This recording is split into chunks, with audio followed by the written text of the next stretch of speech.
Boa noite, meus consagrados, né? Vamos continuar aqui então, fazendo esforço para terminar isso o mais rápido possível.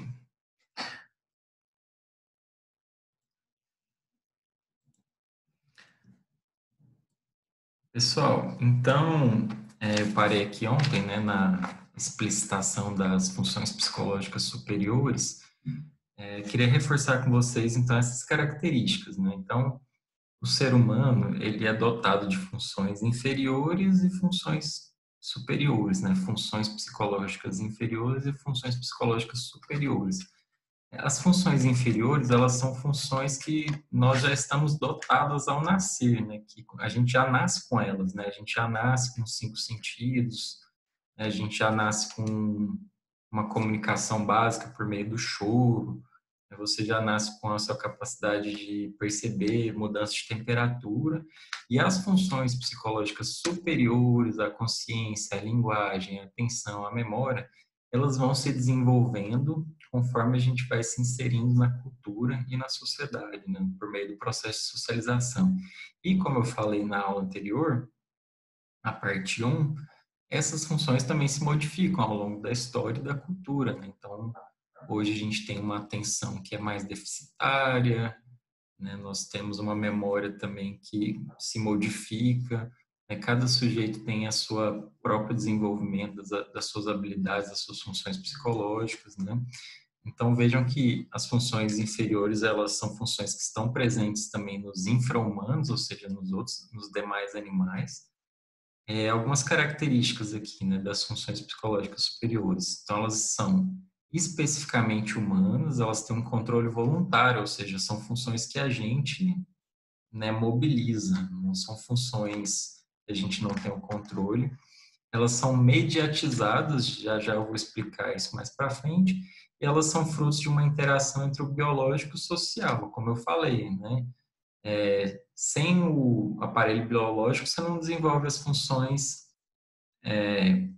sem o aparelho biológico pronto, né, completo, você não desenvolve as funções psicológicas superiores.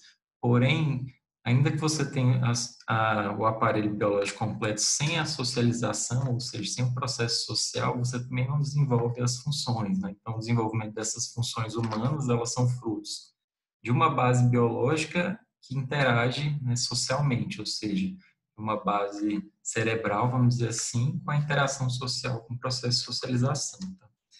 Eu notei aqui também uma frase que ficou lá para trás, que ela é uma síntese do que é a psicologia histórico-cultural. Né? Então, a psicologia que estamos estudando não serve para compreender qualquer humano, mas sim um determinado sujeito, em uma determinada cultura e em um determinado momento histórico.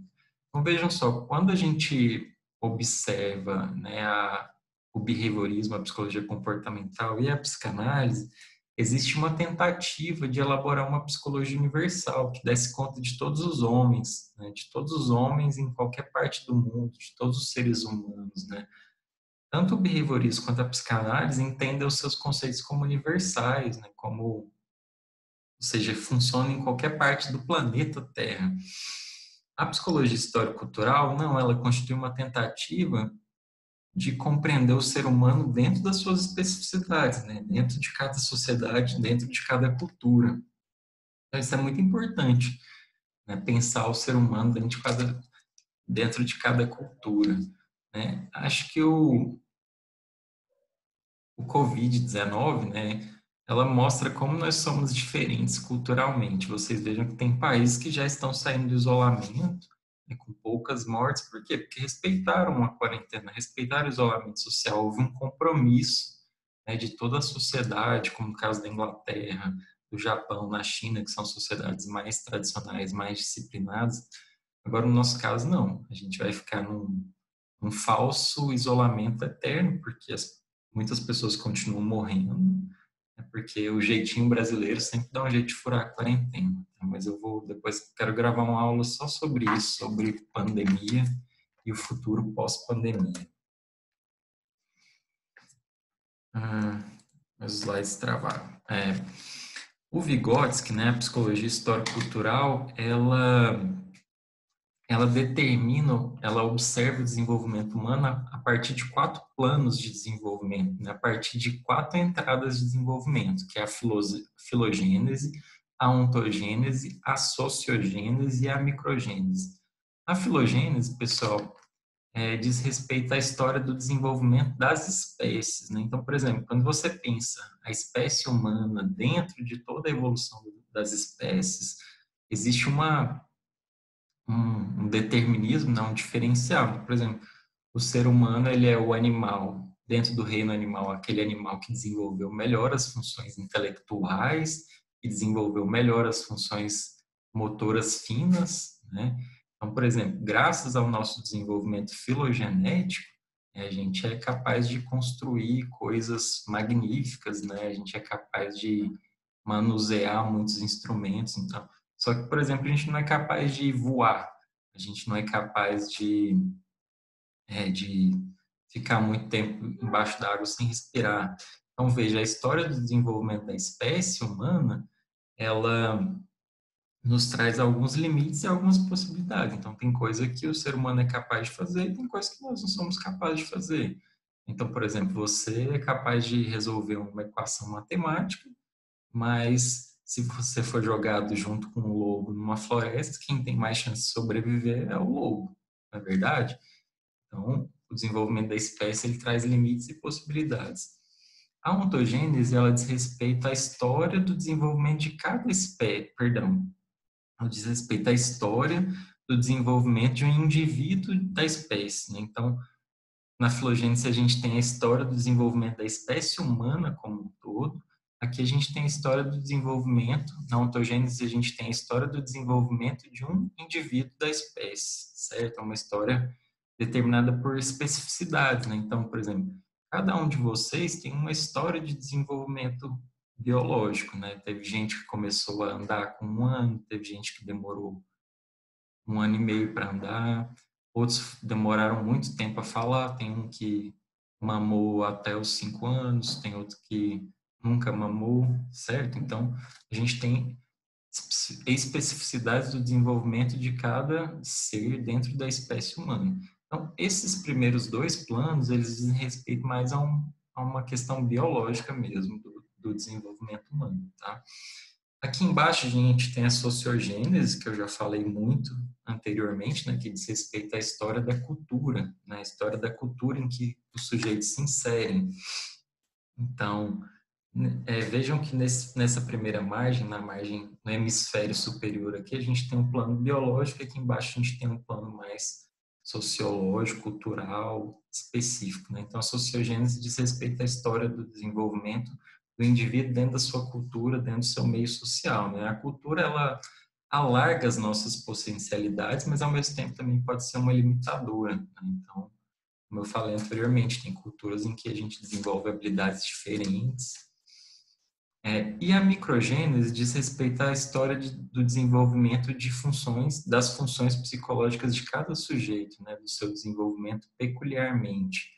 Então, por exemplo, na microgênese a gente observa aspectos microscópicos do desenvolvimento, né? Então, como por exemplo, coisas é, o, entre a gente fala que a microgênese ela está entre o saber algo e o não saber. Então, por exemplo, quando entre o momento em que você não sabia amarrar o sapato e o momento que você passou a saber amarrar o sapato, existe toda uma mudança no desenvolvimento, né? Parece uma coisa muito simplória, mas é significativa. Então, aqui a gente tem que a psicologia histórico-cultural tem como objetivo central caracterizar os aspectos tipicamente humanos do comportamento e elaborar hipóteses de como essas características se formaram ao longo da história humana e de como se desenvolvem durante a vida do indivíduo. Esse conceito aqui é um conceito muito importante também do Vygotsky, que ele é muito estudado mais na pedagogia, na educação, mas eu trouxe só para citar para vocês, né?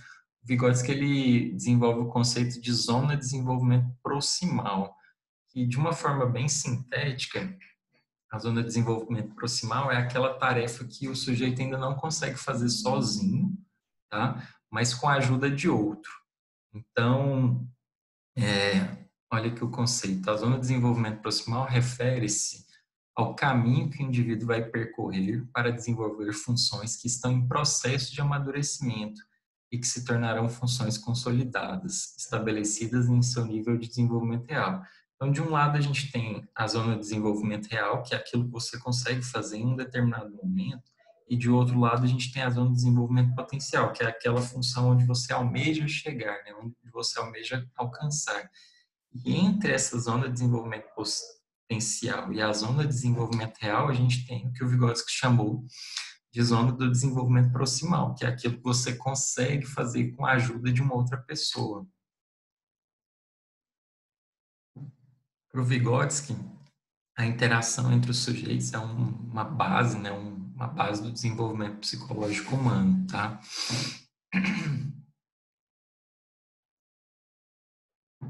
Prometo que eu estou acabando, pessoal. Vou tentar ser o mais breve possível. Outra questão muito importante aqui na psicologia histórico-cultural é a questão do trabalho. O Vygotsky, ele enuncia, né, ele chama atenção para o trabalho enquanto uma categoria ontológica. O que que isso significa? Significa que o ser humano ele se torna homem por meio do trabalho, né? Ele se torna humano por meio da transformação da natureza. Desculpem, minha garganta deu uma secada assim. Então vejam só, pessoal, se vocês olharem ao redor de vocês, né, se vocês estando em casa ou na rua, tudo que você olhar vai ser fruto do trabalho humano. Então, eu olho aqui para trás, eu vejo essa parede, né, eu vejo essa estante de livros, eu vejo ali os próprios livros, tudo isso que está aqui ao meu redor, né, esse óculos, o meu celular que está aqui na minha mão, tudo isso é fruto do trabalho humano, né, de uma transformação da natureza. Então, tudo que a gente tem ao nosso redor, né, é fruto da transformação da natureza. Então, você pega essa estante, um dia ela foi uma árvore, um dia ela foi parte da natureza. Né? Essa parede de tijolos também, um dia ela foi barro, né, um dia ela foi... Então, o Vygotsky, ele diz que o trabalho é uma atividade ontológica, por quê? Porque à medida que o sujeito transforma a natureza, ele transforma a si mesmo, né? Vejam só a citação que está aqui. Na evolução das espécies ocorre um momento de ruptura, quando a espécie Homo sapiens desenvolve novas capacidades que lhe permitem transformar a natureza pelo trabalho, criando suas próprias condições de existência. Isso, por sua vez, permite ao homem transformar seu próprio modo de ser. Esse momento de ruptura não interrompe o processo evolutivo, mas dá ao homem o comando da sua própria evolução. A história do homem é a história dessa transformação, a qual traduz a passagem da ordem da natureza à ordem da cultura. Então, por meio do trabalho, a gente transforma a natureza, satisfaz as nossas necessidades, a gente cria as bases para a construção da sociedade, cria as bases para a construção da nossa cultura. Então, vocês vão pensar, a nossa cultura hoje é uma cultura que gira em torno do trabalho, né? Em torno do desempenho, em torno do sucesso profissional. Então, o trabalho é, de fato, uma atividade que o Vygotsky considera uma atividade fundante do ser humano. Outras coisas que eu vou passar também muito brevemente é a ideia de mediação, que eu tinha falado para vocês, né? Na psicologia histórico-cultural, a gente entende que a nossa relação com os objetos da cultura, né, com os objetos materiais, ela é uma relação mediada. O que significa isso? Que para transformar a natureza, a gente precisa de instrumentos de mediação. Para nos relacionar com os outros homens, a gente precisa de instrumentos simbólicos, de símbolos, né? Então, o Vygotsky ele fala que o ser humano, a cultura humana, a sociedade humana, ela se desenvolve a partir da criação desses instrumentos, né, para intervir na natureza e para criar a partir da criação desses símbolos, né, para representar. Então vejam só, parece uma coisa muito simplória, muito simples, né, mas imagina você cortar uma carne sem uma faca. Imagina você capinar o quintal sem uma enxada. Imagina você construir uma casa sem as ferramentas, né? Sem uma pá, sem um mexedor, né? Se você não tivesse uma faca, você ia cortar a carne no dente, né? Ou seja, uma dimensão bem animalesca. né? Se eu não tivesse uma pá, você ia construir a casa no barro, igual um João de Barro. Então, Vygotsky fala que o que nos diferencia dos animais também é as nossas ferramentas, os nossos instrumentos de mediação, né? As nossas formas de transformar a natureza. E a outra coisa muito importante que ele traz é a questão dos signos, né? Da linguagem. Então, por exemplo, essa figura aqui abaixo, todo mundo compreende, né? Todo mundo, em qualquer parte do mundo, entende que isso aqui, vermelho é para, amarelo é tensão e o verde é o siga. Vejam só como, tentem refletir sobre como os instrumentos simbólicos, né, a linguagem, os signos, eles implicam um grande desenvolvimento da espécie humana, né? Essa capacidade de lidar com representações que substituem o real é o que possibilita que o ser humano faça relações mentais na ausência dos referentes concretos. Imagine coisas jamais vivenciadas, faça planos para um tempo futuro, enfim, transcenda o espaço e o tempo presentes, libertando-se dos limites dados pelo mundo fisicamente perceptível, abrindo os caminhos para desenvolver a abstração e a generalização. Nossa, que lindo isso aqui, gente. Tem um slide específico aqui sobre a questão da linguagem, né? Então, como na fala anterior, né, a linguagem nos permite representar, nos permite descrever, né, nos permite relatar, nos permite generalizar. Então, eu sei que tem gente nessa sala que nunca viu o mar. É verdade ou é mentira? Eu sei que tem gente que nessa sala que nunca andou de avião, que nunca entrou dentro do avião, né?